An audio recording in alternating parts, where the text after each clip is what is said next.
శాసనసభ్యులు హరీష్ అండ్ కేటీఆర్కు ఒక సూచన చేయదలుచుకున్నా. హరీష్ రావు గారు, మీ అసూయను కొంచెం తగ్గించుకోండి. కేటీఆర్, నీ అహంకారాన్ని కొద్దిగా తగ్గించుకో.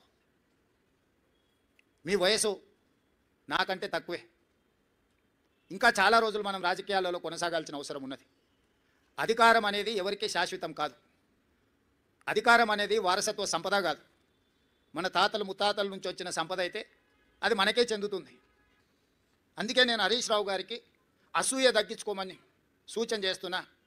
వారు శాసనసభలో ఆ కుర్చీలో కూర్చొని ఇటువైపు చూపులు చూస్తే నిజంగానే ఆ చూపులగిన శక్తి ఉంటే ఇక్కడ పక్కన మొత్తం మాడి మసైపోయి బూడిదైపోయి భూమిలో కలిసిపోయేటట్లాంటి ఇట్లా ఏమంటారు మొహమంతా పెంజరించుకొని ఇట్లా రక్తమంతా మొహంలోకి తెచ్చుకొని కందిపోయినట్టు మొహం పెట్టుకొని ఇది చూస్తుంటాడు. అది ప్రజలు గమనిస్తున్నారు.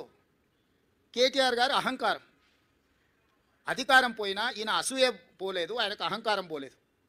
వీళ్ళిద్దరి నాయకత్వాన్ని ప్రజలు ఆమోదిస్తారని వీళ్ళు ఎట్లా భావిస్తున్నారో నాకు అర్థం కాలే. కాబట్టి నా సూచన, ఒక 2 సంవత్సరాలు ఓపిక పట్టండి. ఇంకా 3 ఏళ్ళు ఉంది జనరల్ ఎలక్షన్కి. చివరి సంవత్సరంలో రాజకీయాలు చేద్దాం. 2 సంవత్సరాలు సహకరించండి.